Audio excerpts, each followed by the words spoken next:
Fala galera, sejam todos bem-vindos a mais um episódio do nosso curso de PHP. E nesta aula nós vamos iniciar o estudo dos arrays, a estrutura de lista padrão do PHP. Nós temos que um array é um conjunto de elementos contidos numa mesma estrutura, onde é possível definir uma chave para cada elemento. Ou seja, nós temos que cada valor que estará contido dentro da nossa estrutura array estará obrigatoriamente vinculado a uma chave que o identifica. Quando nós pensarmos num array em PHP, nós temos que pensar numa estrutura que contém uma lista de elementos e o tipo de cada elemento é indiferente. Então, nós não precisamos definir qual será o tipo dos elementos do nosso array, até porque em uma estrutura do tipo array, nós podemos trabalhar com qualquer tipo de dado. Então, o conceito mais importante que nós temos que ter sobre array nesse momento é que cada elemento possui por definição uma chave que o diferencia dos demais, até porque a única forma para nós recuperarmos um elemento é através de sua chave. Logo, se nós tivermos dois elementos que possuem a mesma chave, não haveria uma forma simples para nós recuperarmos elementos da nossa lista. É importante perceber que o conceito de array em PHP é diferente do conceito clássico de array. Então, o nome pode no primeiro momento enganar os programadores que conhecem a definição clássica de array. É importante que nós saibamos desde já que a definição de array em PHP é bastante diferente da definição encontrada em linguagens como C, C++,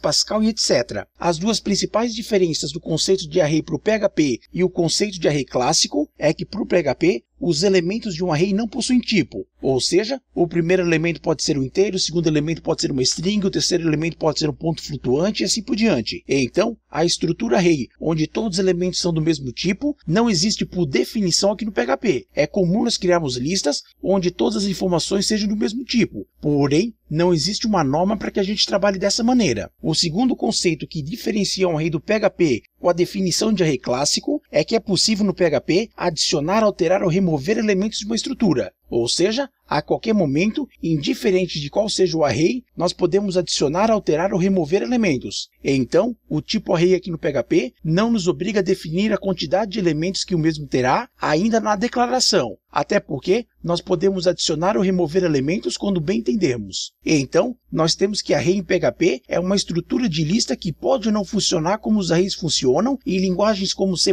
Pascal e etc. Por isso, nós temos que encarar o estudo da estrutura array do PHP de maneira diferenciada e principalmente entender que basicamente qualquer tipo de lista que nós viermos a precisar pode ser construída com a estrutura array e suas dezenas de funções auxiliares. Nós podemos dizer que existem três abordagens ou então três formas para trabalhar com os arrays. É normal nós encontrarmos essas três definições na maior parte da literatura, porém, como nós aprenderemos, a verdade é que existe uma única definição e as outras abordagens não passam de maneiras distintas de trabalhar com uma mesma definição. Inicialmente, nós temos os arrays indexados, ou seja, uma estrutura que define um número inteiro não negativo para cada elemento que nós adicionamos na lista. O funcionamento dos arrays indexados se dá de forma bastante semelhante como nós temos em outras linguagens, ou seja, nós temos que para cada elemento contido no nosso array é vinculado um número inteiro não negativo. Logo, para nós recuperarmos um determinado elemento, basta nos informarmos qual é o índice desse elemento. É importante observar que o primeiro elemento de um array é igual a 0. Então, por padrão, as listas em PHP possuem o primeiro elemento de índice igual a 0. Em seguida, nós temos os arrays associativos, estruturas onde cada elemento contido no nosso array possuirá uma chave que o identifica. Essa chave pode ser um número ou uma string. Então, com os arrays associativos, como o nome sugere, nós associamos uma chave para cada elemento da nossa estrutura. Logo, para nós recuperarmos o elemento, basta nós informarmos a chave do mesmo. Nós temos que os arrays indexados também são arrays associativos, ou seja, nós associamos um elemento ao índice 0, nós associamos outro elemento ao índice igual a 1, nós associamos um outro elemento ao índice igual a 2 e assim por diante. Porém, quando nós estamos manipulando arrays indexados, nós temos que adicionar um novo elemento, o PHP que irá definir o novo índice desse elemento. Porém, a definição de um array associativo e a definição de um array indexado é basicamente a mesma, ou seja, nós temos uma chave que vai estar vinculada a um elemento, e para nós recuperarmos esse elemento, basta nós informarmos a chave. Nós utilizamos arrays multidimensionais para, por exemplo, trabalharmos com informações que estejam numa planilha, ou seja, uma planilha é formada por linhas e colunas. Logo, para nós representarmos uma planilha, nós temos que ter um array de arrays. Quando nós estamos manipulando uma tabela de um banco de dados, nós temos a mesma situação, até porque todas as tabelas de um banco de dados são constituídas por linhas e colunas. Logo, para nós manipularmos uma tabela em PHP, nós temos que definir em qual linha, em qual coluna que nós desejamos manipular a informação. Então vamos definir um array. Vamos dizer que nós queremos uma variável de nome A e vamos atribuir a esta um array. Abrimos e fechamos parênteses e ponto de vírgula para finalizar a instrução. Vamos definir 3 elementos para esse array. O primeiro será o número 1, o segundo será o número 2 e o terceiro será o número 3. Agora vamos imprimir a nossa estrutura. Então vamos utilizar a função printr, a função que imprime estruturas do tipo array. Vamos dizer que nós queremos imprimir o array de nome A. Feito isso, mandamos executar. E como nós podemos ver, apareceu aqui no console a definição do nosso array. Então foi definido 3 elementos. O elemento de número 1, o elemento de número 2 e o elemento de número 3. O elemento de número 1 está vinculado à chave de número 0. O elemento numérico 2 está vinculado à chave de número 1. O elemento de número 3 está vinculado à chave de número 2. Ou seja, nós temos que cada elemento que nós definimos aqui no nosso array, ele foi vinculado automaticamente ao número inteiro não negativo e o primeiro elemento da nossa lista recebeu o índice igual a 0. Ou seja, para o PHP, o primeiro elemento de uma lista sempre vai ter índice igual a 0. Então é isso aí, pessoal. Nesta aula nós tivemos uma visão geral de como que funcionam os arrays aqui no PHP. Então é isso aí. Vejo vocês na nossa próxima aula. Muito obrigado e até mais. Tchau!